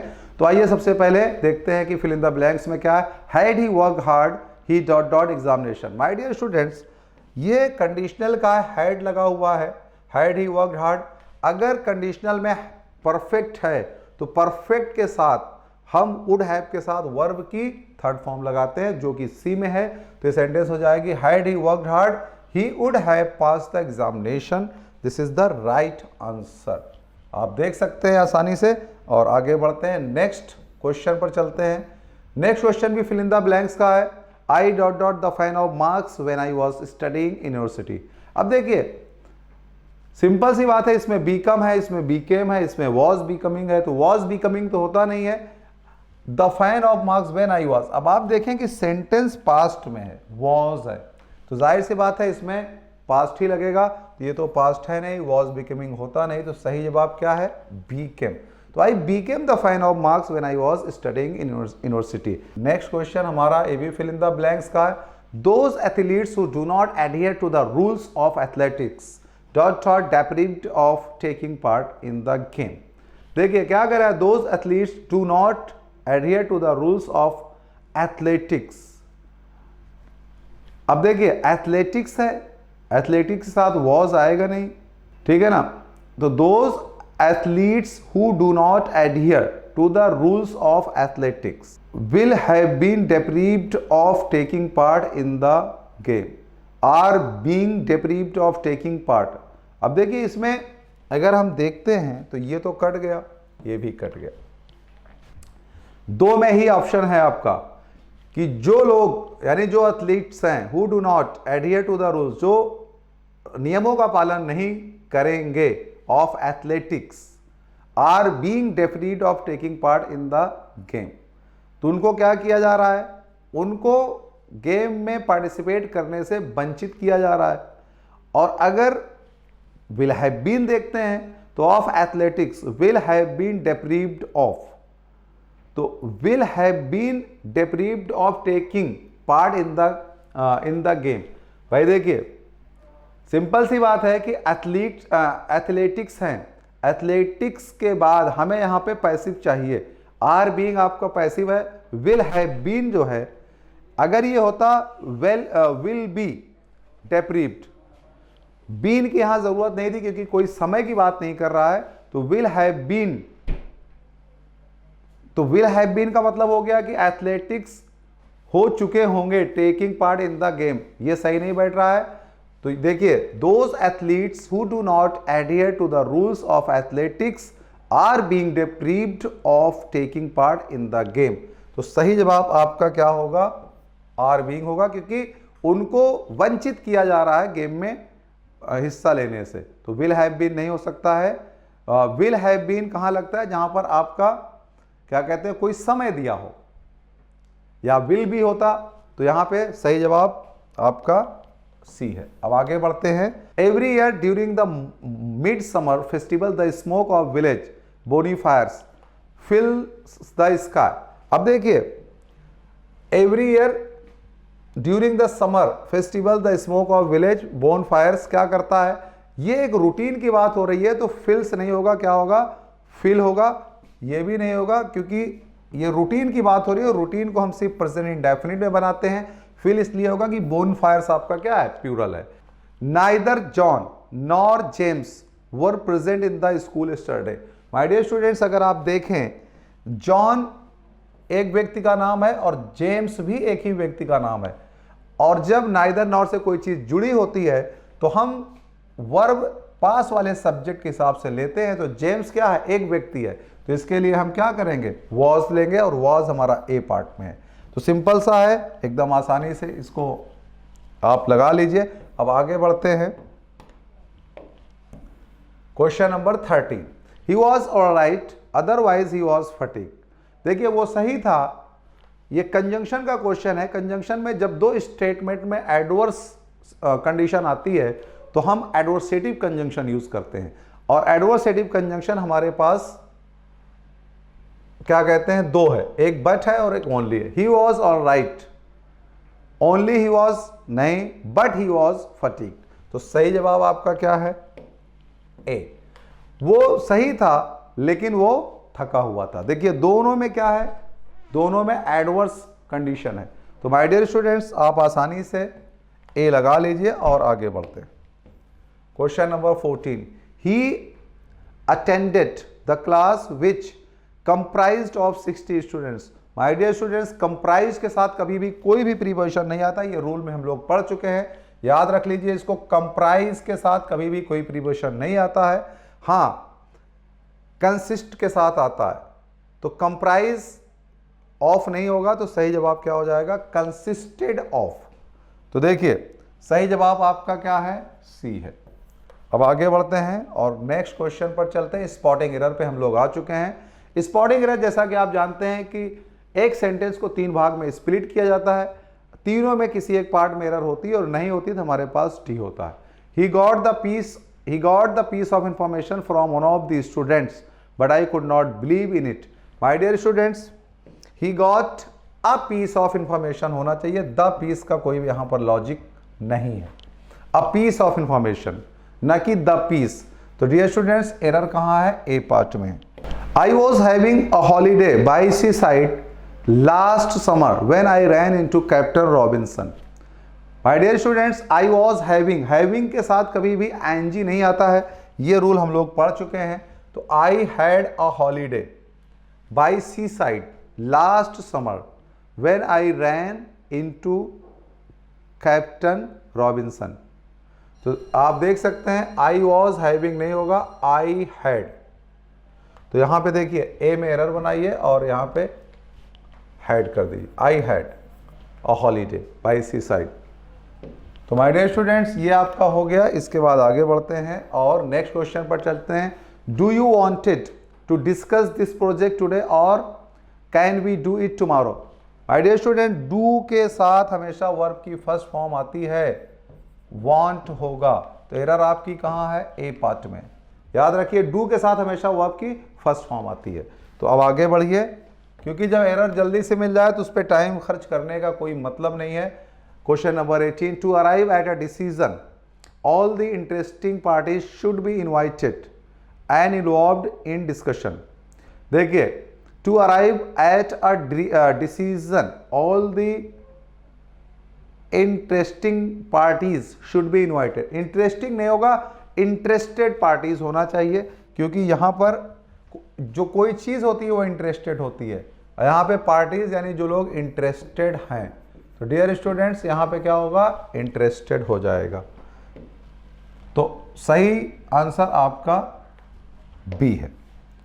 देखिए नेक्स्ट क्वेश्चन हमारे क्या सिनोनिम्स के हैं, जिसको हम पर्यायवाची कहते हैं, यानी मिलते जुलते शब्द हैं। जैसे the militant was nabbed at the airport. My dear student, nab का मतलब होता है पकड़ना, अरेस्ट करना। तो सबसे अच्छा जवाब हमारे पास ए है। लाइबरेटेड मतलब आजाद कर देना, बीटेन मतलब पीटना, परसू मतलब पीछा करना, arrested is the right answer. अब आगे देखिए, he did not succeed in his endeavour. अच्छा, अगर आप मान लीजिए इसका मतलब नहीं जान रहे हैं तो इससे अंदाजा लगाइए सक्सीड। अगर सक्सीड है तो कहीं ना कहीं इंडीवर का मतलब क्या हो सकता है, प्रयास हो सकता है, इंटरप्राइज हो नहीं सकता, ट्रिक नहीं हो सकता, प्लान नहीं हो सकता। सही जवाब क्या है, एफर्ट। तो right answer is effort. His logic seemed absurd. Absurd एक वर्ड है जिसका मतलब होता है बेतुका। अच्छा, बेतुका का एंटोनिम क्या हो सकता है, यानी सही हो सकता है। तो देखिए बेतुका है और यहां पे रेशनल है। रेशनल का मतलब होता है जो एकदम सही हो, दिमागी तौर पर जो सही काम किया गया, फिक्शनल नहीं होगा। तो सही जवाब क्या होगा, रेशनल। इसके बाद इट वॉज इविडेंट। इविडेंट यहां पे है that he was happy. Evident का मतलब होता है स्पष्ट, क्लियर। अब देखिए क्लियर का उल्टा क्या हो जाएगा, डाउटफुल। तो माय डियर स्टूडेंट्स, एविडेंट का उल्टा डाउटफुल होगा। 23 ए भी आपका एंटोनिम्स है। Feasibility of the project is under study. देखिए फिजिबिलिटी का मतलब होता है जनरली प्रैक्टिबिलिटी, और प्रैक्टिबिलिटी का उल्टा हो जाएगा इम्प्रैक्टिबिलिटी। सही जवाब आपका क्या होगा, बी। तो देखिए मीनिंग अगर आपको पता है तो आप आसानी से इसको टैकल कर सकते हैं। आइए इडियम फ्रेजेस इसको देखते। देखिए टू क्रॉस सोर्ड, सोर्ड का मतलब तलवार होता है। हम इसको ऐसे समझते हैं कि जब दो लोगों में तलवारें खिंच जाती हैं तो इसका मतलब है कहीं ना कहीं फाइट की नौबत आ जाती है ये। और इसके बाद टू सेव वंस फेस, यानी अपना चेहरा बचाना, अपनी लाज बचाना। तो लाज बचाने का मतलब होगा टू इवैड डिस्ग्रेस। तो माय डियर स्टूडेंट्स, ये थे 25 क्वेश्चन जो एफकैट के एग्जाम को देखते हुए बनाए गए थे। यानी 25 क्वेश्चंस आप आसानी से इसको देख सकते हैं और देखने के बाद एक आइडिया ले सकते हैं कि किस प्रकार के क्वेश्चन हमारे एग्जाम में आने वाले हैं। तो बच्चों आज के लिए इतना ही, फिर मिलेंगे किसी सेशन में। तब तक के लिए Jai Hind. I am Saurabh Tripathi, welcoming all of you at major Kalsi classes. आज के इस वीडियो में मैं सौरभ त्रिपाठी आप सभी के लिए एमकेसी परिवार की तरफ से लेकर के आए हैं एफकैट के लिए उन चुनिंदा प्रश्न जो कि आपके आने वाले अपकमिंग एग्जाम एफकैट में निश्चित ही आपकी सफलता को सुनिश्चित करने का प्रयास करेंगे। तो चलिए स्टार्ट करते हैं आज की अपनी क्लास और बात करते हैं आपके फर्स्ट क्वेश्चन की। देखिए फर्स्ट क्वेश्चन आपका लिखा हुआ है, आप फर्स्ट क्वेश्चन जो है कोडिंग डिकोडिंग का क्वेश्चन है, जहां पे आपको ए का कोड 2 दे करके रखा हुआ है, एम का कोड 26 दिया हुआ है। गाइज आपको पता है कि ए का जो कोड होता है 1 होता है, जिसको 2 टाइम्स मल्टीप्लाई करने पे क्या होता है आपका ये कोड आ जाता है। एम का कोड आपको पता है गाइस 13 होता है, 13 को 2 टाइम्स मल्टीप्लाई करने पे आपको 26 मिलेगा। अब जो यहाँ पे आपको बिट का कोड पूछा हुआ है, आप क्या करोगे, यहाँ पे बिट का लेटर्स का नंबर लिखोगे, बी का नंबर 2, ई का 5, टी का 20। इन सभी लेटर्स को आप करने के बाद प्लस करने के बाद क्या करेंगे, 2 से मल्टीप्लाई कर देंगे। तो आपको पता है कि 20 + 5 25, 25 + 2 27 और 26 2 कितना आ जाएगा आपका, option number B 54 is your right answer. आगे हम आपसे बात करते हैं क्वेश्चन नंबर सेकंड की। क्वेश्चन नंबर सेकंड सभी साथी ध्यान से देखें क्या लिखा हुआ है। सेकंड नंबर क्वेश्चन आपका भी कोडिंग डिकोडिंग से क्वेश्चन दिया हुआ है। गाइस इस तरह के क्वेश्चन कभी भी अगर आपके सामने आ जाएंगे ना, इस पूरे क्वेश्चन को आपको स्टार्टिंग से पढ़ना नहीं होता है, ठीक है। आपके पास अगर कभी भी कॉमा वाले क्वेश्चन आ जाएंगे तो आप सीधे सीधे देखोगे क्वेश्चन के लास्ट में पूछ क्या रहा है। यहाँ पे क्या पूछ रहा है, what will be fitted in a pen, एक पेन में क्या फिट किया जाए जिससे इसे लिखा जा सके। तो आपको पता है गाइस कि पेन में फिट करने के लिए क्या चाहिए, निब चाहिए, और निब को आप सीधे सीधे क्या करोगे, ऑप्शन में आप निब को ढूंढोगे। ऑप्शन क्या लिखा, निब इज कॉल्ड निडल। तो यहां पे जो आपका राइट आंसर होगा वो needle, option number C is your right answer, ठीक है। आगे हम आपसे बात करते हैं क्वेश्चन नंबर थर्ड की। क्वेश्चन नंबर थर्ड देखिए ध्यान से गाइस, क्वेश्चन नंबर थर्ड क्या दिया हुआ है। क्वेश्चन नंबर थर्ड अगर आप देखते हो ना ध्यान से, आपको कैब का कोड 13 देके रखा हुआ है और फीट का कोड क्या देके रखे हो, 41 देके रखा हुआ है, एंड जेड का कोड आपसे पूछा हुआ है। गाइस अगर यहाँ पे आप इस कोडिंग पे ध्यान दोगे ना तो आपको पता है कि सी का कोड 3 होता है, ए का कोड 1 होता है और बी का कोड क्या होता है 2 होता है। अगर आप इन सारे लेटर्स को ऐड करोगे तो कितना आएगा गाइस, 6 आएगा, और मल्टीप्लाइड बाई 2 + 1 करके दिया हुआ है, ठीक है। यानी कि इन सारे लेटर्स को आप ऐड करोगे गाइस आपको 6 आएगा, 6 को 2 में मल्टीप्लाई करेंगे 12 और 12 + 1 कितना 13। आगे अगर आप सेम कोडिंग यहाँ पे इंप्लीमेंट करोगे तो आपको पता है गाइस यहाँ पे एफ का कोड 6 होता है और ई का कोड कितना 5 + 5 10 और डी का कोड 4, ठीक है। इन सारे नंबर को जब आप ऐड करोगे 16 + 4 कितना 20 और 20 × 2 + 1 कितना आ जाएगा गाइस 41, ठीक है। अब फाइनली अगर आपसे जेड का कोड पूछा हुआ है तो जेड के कोड हम क्या करेंगे, सभी लेटर्स के नंबर लिखेंगे, उससे 2 से मल्टीप्लाई करके +1 करेंगे and that is your answer. देखिए करा क्या आएगा, जे का कोड 10, ए का 1 11, टी का 4 15 और 15 + 5 कितना आ जाएगा आपका 20, ठीक है। और 20 के हम क्या करेंगे 20 × 2 + 1 करेंगे, तो option number D 41 is your right answer, ठीक है। क्वेश्चन नंबर 4 देखिए ध्यान से, आप सभी क्या देख के रखा हुआ। क्वेश्चन नंबर 4 आपके वेन डायग्राम से जुड़ा हुआ क्वेश्चन है, जिसमें आपको देखिए ध्यान से है क्या, आपको मेल फादर और इंजीनियर का क्या बनाना है गाइस, फिगर बनाना है, ठीक है। और अगर आप इस क्वेश्चन की बात करोगे गाइस तो आपको पता है कि मेल फादर और इंजीनियर का जो ग्रुप है, इसमें बड़े ग्रुप को आप सबसे पहले फॉर्म करोगे। तो बड़ा ग्रुप गाइस यहाँ पे क्या है, आपका मेल का है, आपने ये मेल बना लिया। अब आपको पता है गाइस जिसके बाद जो भी फादर का ग्रुप होगा, फादर का ग्रुप ऑलरेडी क्या होगा, मेल के अंदर ऑलरेडी इंक्लूडेड रहेगा, तो ये आपका फादर हो जाएगा, ठीक है, फादर। उसके बाद क्या लिखा हुआ, इंजीनियर्स। गाइज आपको पता है कि जो भी आपके इंजीनियर्स होते हैं वो मेल होते हैं, प्लस क्या होते हैं, मेल भी हो सकते हैं, फीमेल भी हो सकते हैं, ठीक है। और फादर का भी पार्ट हो सकते हैं, इसलिए जो आपका आंसर बनेगा वो कुछ आपका इंजीनियर वाला पार्ट ये बाहर की ओर आ जाएगा, ठीक है। एंड दैट इज, अगर आप ऑप्शन में देखते हो तो बिल्कुल आपका ऑप्शन नंबर सी क्या है, बिल्कुल सेम फिगर बना हुआ है, ठीक है। तो क्वेश्चन नंबर 4 का option number C is your right answer. आगे हम आपसे बात करते हैं क्वेश्चन नंबर 5 की। क्वेश्चन नंबर 5 में आपसे भी ध्यान से देखिए क्या लिखा हुआ है। लिखा हुआ आपके सामने यहाँ पे स्टेटमेंट और आर्गुमेंट का क्वेश्चन है, जहाँ पे आपके सामने एक स्टेटमेंट दिया हुआ है, आपको बताना कि वो आर्गुमेंट कौन सा सही है या गलत है। जरा ध्यान से देखिए क्या लिखा हुआ है। Should higher education be completed stopped for some time, क्या हायर एजुकेशन को वो पूरी तरह से कुछ समय के लिए बंद कर देना चाहिए क्या? तो जब आप आर्गुमेंट को देख रहे हो यहाँ पर, तो आर्गुमेंट आपके सामने क्या करके रखा हुआ है गाइज, आपको लिखा हुआ कि नहीं, no it will hamper the country future progress. ये क्या करेगी, आगे कंट्री के फ्यूचर को क्या करेगी, हैम्पर करेगी, यानी कि रोक देगी, विरोध करेगी उसका, ठीक है। तो ये आर्गुमेंट बिल्कुल सही है, यानी कि क्या होना चाहिए कि जो भी हायर एजुकेशन है उसे स्टॉप नहीं किया जाना चाहिए। दूसरा देखिए क्या लिखा हुआ है, जब आप दूसरे आर्गुमेंट की बात करते हो तो लिखा हुआ है yes it will reduce the uneducated unemployment. कहने का मतलब हाँ, बंद कर देना चाहिए, जिससे क्या होगा, आपका जो एजुकेटेड अनएम्प्लॉयमेंट है वो खत्म हो जाएगा, ठीक है। तो ये आपको जो आर्गुमेंट दिया हुआ है ये बिल्कुल गलत है। आपका आर्गुमेंट नंबर 1 क्या है, बिल्कुल ट्रू है, ठीक है। देखिएगा ध्यान से, यहाँ पे क्वेश्चन नंबर 6 आपको क्या देकर रखा हुआ है। अगर आप क्वेश्चन नंबर 6 देखते हो ना ध्यान से, तो आपसे क्या पूछा हुआ है, इस पे डाइस से जुड़ा हुआ क्वेश्चन है, जहां पे आपसे पूछा हुआ कि 2 का जो अपोजिट नंबर होगा, 2 के जो अपोजिट नंबर होगा वो कौन सा होगा, ठीक है। डाइस से जुड़ा हुआ क्वेश्चन है। अगर गाइस आप 2 का अपोजिट देख रहे हो तो आपको पता है कि डाइस में क्या होता है, अगर आपके 3 6 कॉमन यहाँ भी है और 3 और 6 यहाँ भी कॉमन है, तो 2 का जो अपोजिट लेटर नंबर बनेगा वो क्या बनेगा, 5 बनेगा। और आपका जो ऑप्शन नंबर 5 देकर रखा हो कौन सा, option number C 5 is your right answer. Question number 7 ध्यान से देखिएगा गाइस क्या लेकर रखा हुआ है। आपसे वापस डाइस का क्वेश्चन पूछा हुआ, जहां पे आपसे पूछा क्या रहा है, यहाँ पर आपसे पूछ रहा है कि हर्ट का अपोजिट फिगर कौन सा बनेगा, ठीक है। अगर आप हर्ट देख रहे हो ना यहाँ पर, तो ध्यान देखिएगा, आपको यहाँ पे स्टार और स्टार क्या है, फिक्स देकर के रखा हुआ है। अगर गाइस आप यहाँ पे देखोगे तो हर्ट जो है वो स्टार के क्या है, एंटी क्लॉक पे है, और यहाँ पे स्टार के एंटी क्लॉक पे क्या है, ये ब्रिक टाइप का फिगर, ठीक है। और अगर आप यहाँ पे स्टार हर्ट का अपोजिट देखोगे तो ब्रिक टाइप का फिगर होगा, and that is your option number D.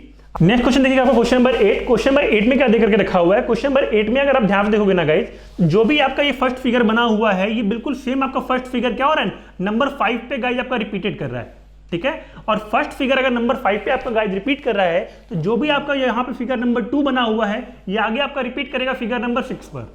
कैसे आपने सॉल्व किया, 1 वाला फिगर आपका 5 नंबर पे रिपीट कर रहा था, तो आगे 2 वाला भी 5 पर क्या करेगा, 2 वाला भी 6 पर आपका रिपीट करेगा। और सेम इस फिगर को आप ऑप्शन में ढूंढोगे तो ये बिल्कुल आपका ऑप्शन नंबर बी पे दिखेगा, that is your right answer. Question number 9 देखिए ध्यान से। क्वेश्चन नंबर 9 में क्या दिया हुआ है, अगर आप यहाँ पे सीरीज देखोगे ना बेसिकली, तो सीरीज क्या हो रही है आपकी, एक सीरीज दी हुई, नंबर सीरीज दी हुआ है, आपको बताएंगे राइट आंसर क्या होगा। अगर गाइस आप सीरीज में देखते हो, तो मैंने आपसे कई बार कहा हुआ कि क्या होता है, अगर सीरीज अगर आपकी बढ़ती के बाद लगातार कम हो जाए, ठीक है, तो आप क्या करोगे, हमेशा हमेशा आप अल्टरनेट को नंबर को फॉलो करोगे, ठीक है। कैसे पता चलेगा अल्टरनेट नंबर, मैंने कहा जब भी सीरीज आपकी बढ़ने के बाद कम हो जाएगी तो हमेशा वहां पे आप अल्टरनेट को फॉलो करोगे।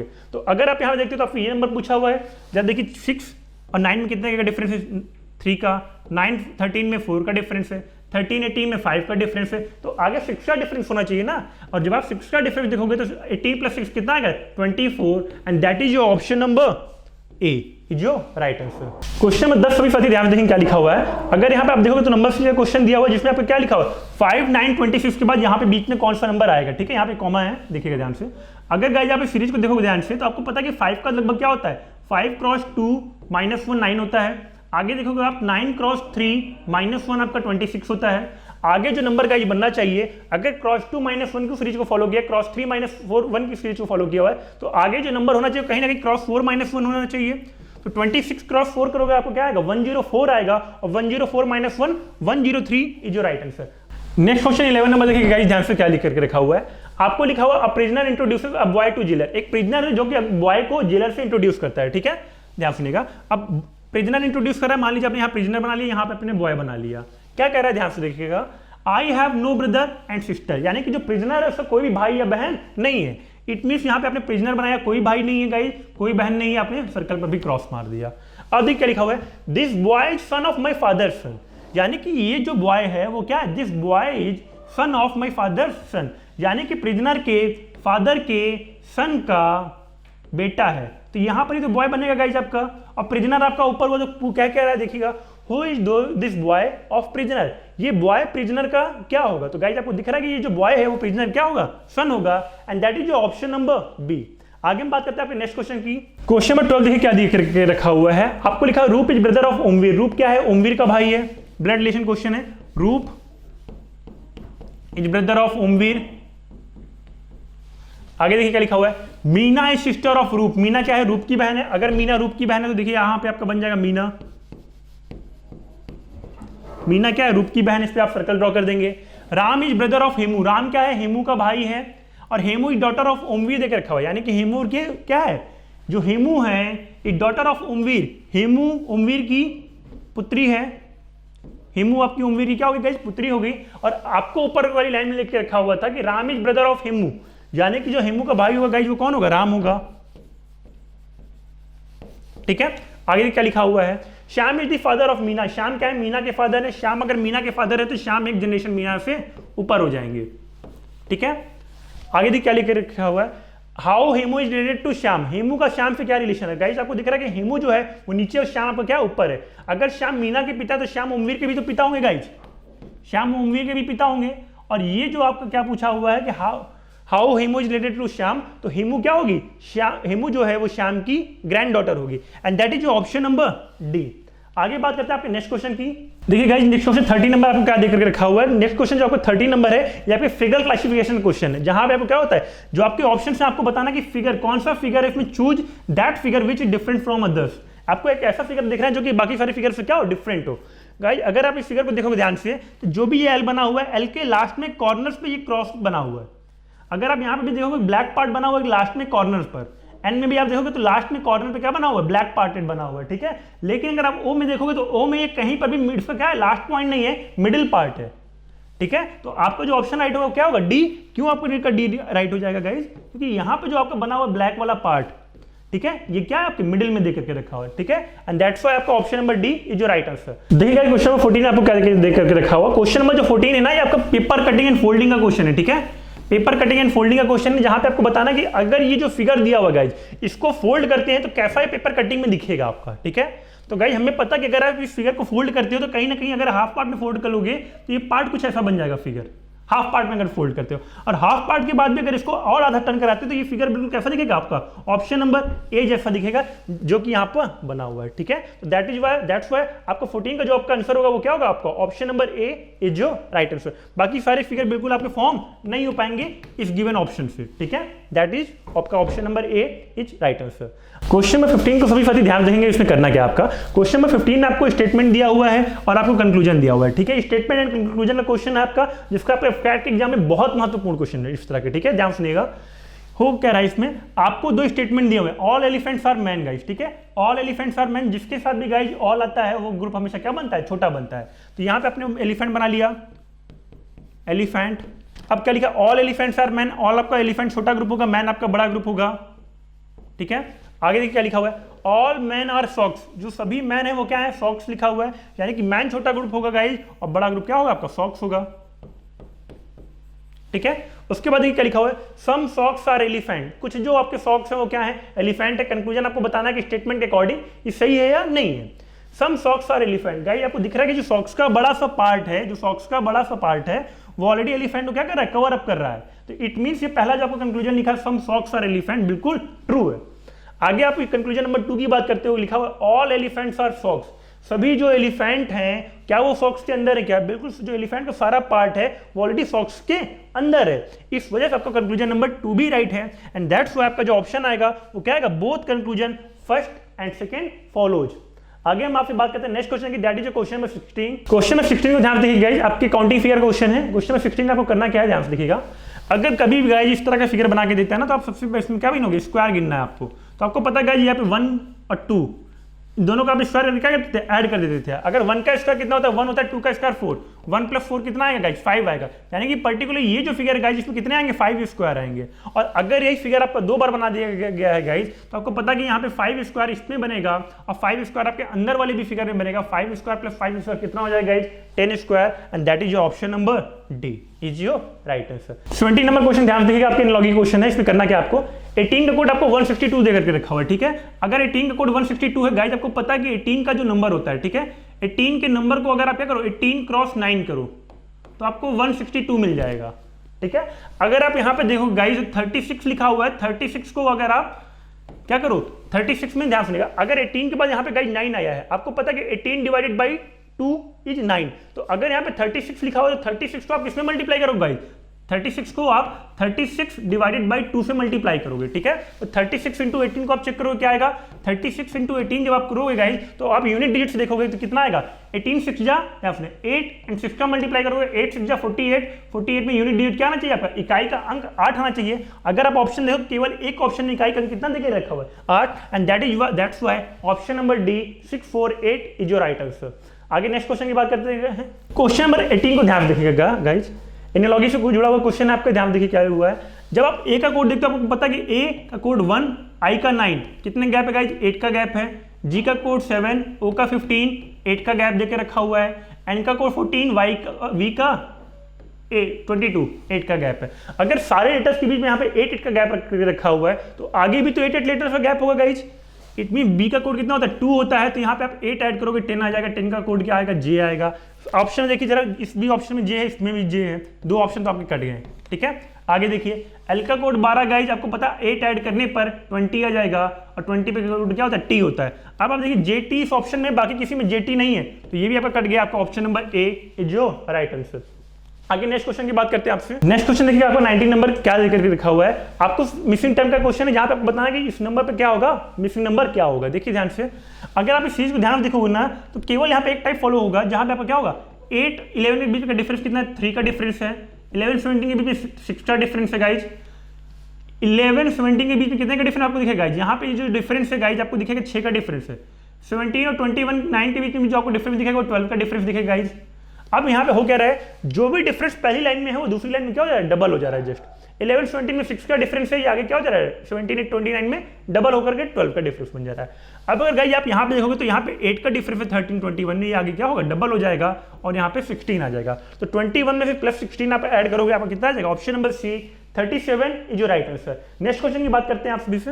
नेक्स्ट क्वेश्चन आपको 20 नंबर देखिए, ध्यान से आपको करना क्या है, यहाँ पे आपको क्या करना है, डिफरेंट जो आपका फिगर होगा, जो आपका डिफरेंट फिगर होगा उसे आपको ऑड वन आउट करना है, ठीक है। और अगर आप डिफरेंट फिगर देखोगे गाइस तो आपको दिख रहा है कि ये जो एरो वाला पार्ट है वो सभी पार्ट में क्या आ रहा है, अंदर की ओर आ रहा है गाइस, अंदर की ओर यहाँ पर भी आ रहा है, अंदर की ओर यहाँ पर भी आपका एरो वाला पार्ट आ रहा है। लेकिन जब आप ऑप्शन नंबर बी को देखते हो गाइस तो ऑप्शन नंबर बी में ये एरो वाला पार्ट बाहर की ओर निकल रहा है, जिसकी वजह से आपको डिफरेंट है, एंड आपका option number B is your right answer. Question number 21 देखिए ध्यान से गाइस, क्या हुआ है यहाँ पर, आपको लिखा है इंडिपेंडेंस डे, जो आपका इंडिपेंडेंस डे है वो 1988 को सेलिब्रेट किया गया, ठीक है। कब, वेडनेसडे को। तो गाइस अगर आप देख रहे हो 1988 को वेडनेसडे था, ठीक है, वेडनेसडे था। और कब था गाइस, इंडिपेंडेंस डे के वाले दिन। आपको पता होना चाहिए कि इंडिपेंडेंस डे कब होता है गाइस, 15 ऑफ अगस्त को होता है। 15 ऑफ अगस्त को आपको क्या होता है, इंडिपेंडेंस डे होता है। तो गाइस इसके बाद से क्या पूछा हुआ है, पूछा हुआ है कि आपको बताएं 1989 को नेक्स्ट इंडिपेंडेंस डे कब सेलिब्रेट किया जाएगा। 1989 को आप जाते हो, ठीक है, आपको गाइस दिख रहा है कि 1988 के बाद क्या हो गया, 1989 हो गया। तो सीधे सीधे गाइस जब +1 ऐड करोगे तो वेडनेसडे में आपका +1 ऐड करने पे क्या आएगा, आपका Thursday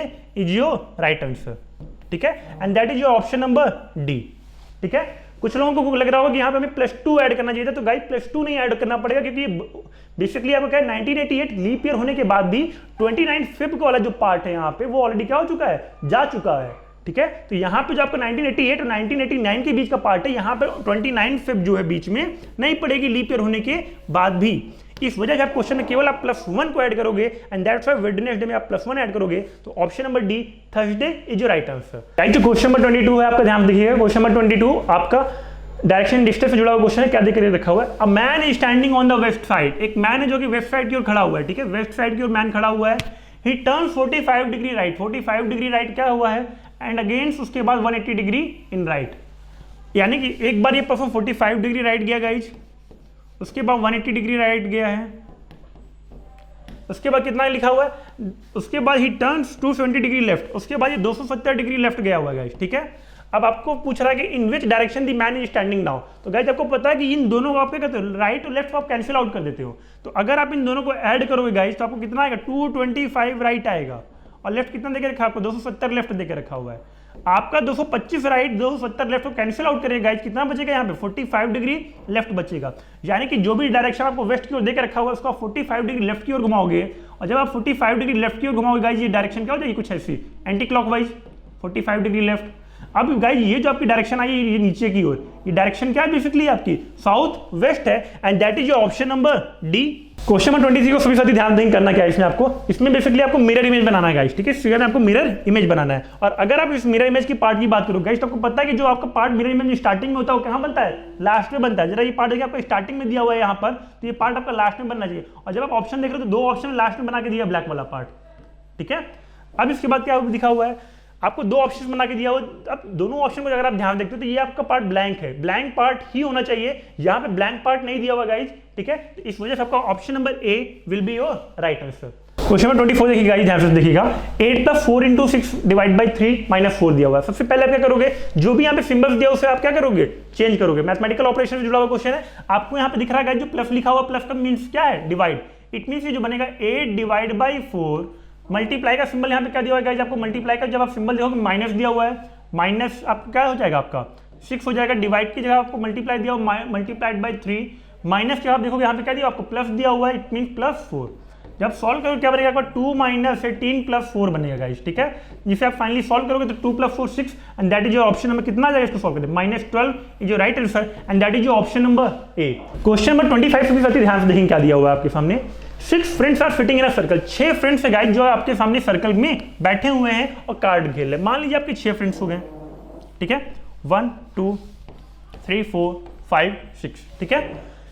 Michael is between Bobby and Johnny, Michael जो है वो बॉबी और जॉनी के बीच में बैठा हुआ है गाइस। अगर माइकल आपके बॉबी, हाँ एक मिनट, क्या लिख करके रखा हुआ ध्यान से, पहली लाइन पढ़िएगा, यहाँ पे लिख करके रखा हुआ है Kenny is left side of Danny लिख करके दिया, ठीक है। कैनी जो क्या है डैनी के लेफ्ट साइड पर है।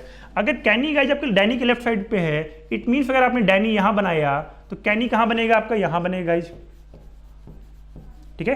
कैनी क्या है, डैनी के लेफ्ट साइड पर है।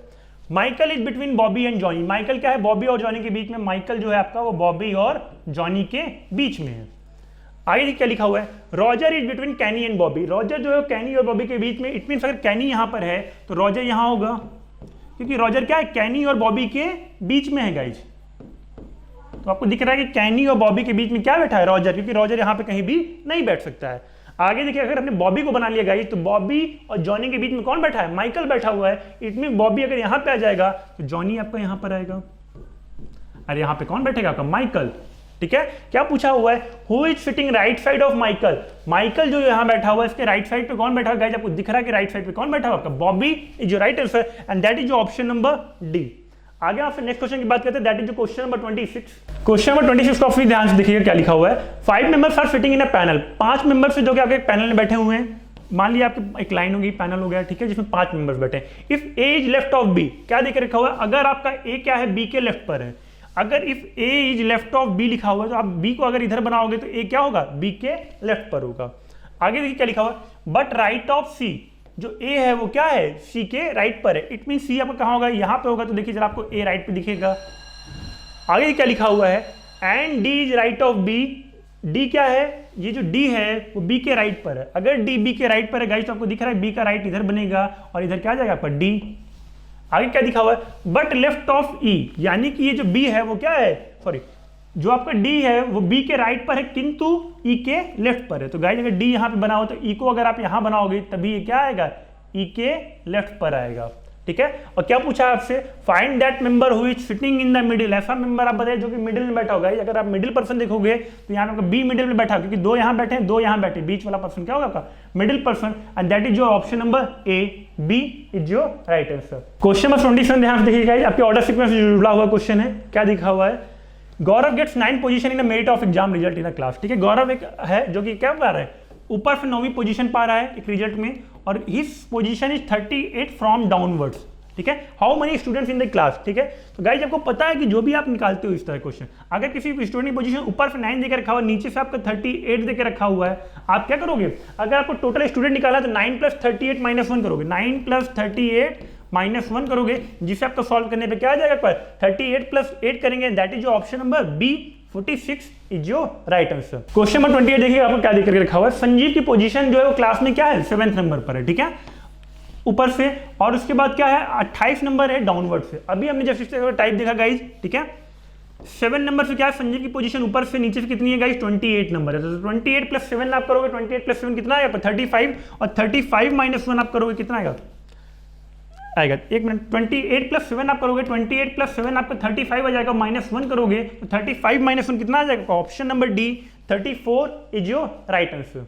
आगे आप क्वेश्चन नंबर 21 को देखेंगे यारी ध्यान से। क्वेश्चन नंबर 21 क्या देख करके रखा हुआ है, आपको लिखा हुआ है कि आपको बताना है कि select the odd word from the given alternative. आपको यहाँ पे ऑड वन को आउट करना है, ठीक है। क्लासिफिकेशन आपका क्वेश्चन है गाइस, अगर आप देख रहे हो यहाँ पे कुरान लिखा हुआ है, गीता लिखा हुआ है, बाइबल लिखा हुआ है, ठीक है। ये तीनों आपके क्या है, धर्म ग्रंथ है, ठीक है। और पंचशील जो आपको लिखा हुआ है कुरान, गीता और बाइबल से क्या है, बिल्कुल आपका डिफरेंट है। दैट्स आपका ऑप्शन नंबर सी बिल्कुल राइट आंसर, ठीक है। देखिए आगे हम क्वेश्चन नंबर 30 की बात करते हैं, देखिए हो गया क्या, फिगर कंप्लीशन से जुड़ा हुआ क्वेश्चन है। अगर आप इस क्वेश्चन को ध्यान से देखते हो तो करना क्या है, इस पर ध्यान देखिएगा।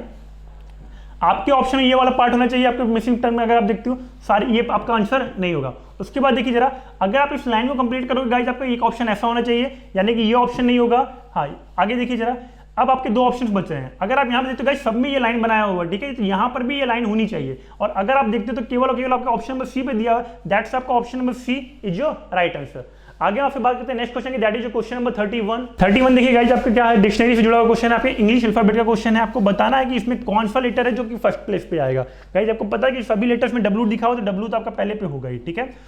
डब्ल्यू सब में दिया हुआ है, ठीक है। उसके बाद जो छोटा लेटर होगा गाइस, जो सबसे पहले आएगा, यहाँ पे ओ देके रखा हुआ है, आर देके रखा हुआ है, ओ देके रखा हुआ है, और एच देके रखा हुआ है। ओ आर एच, ओ में जो सबसे छोटा आता है वो क्या आता है, एच आता है, एंड दैट्स आपका option number C white is your right answer. आगे नेक्स्ट क्वेश्चन की बात करते हैं, दैट इज क्वेश्चन नंबर 32 में आपको क्या करना है, यहाँ पे आपको बताना है कि shows the sequence of meaningful word, ठीक है।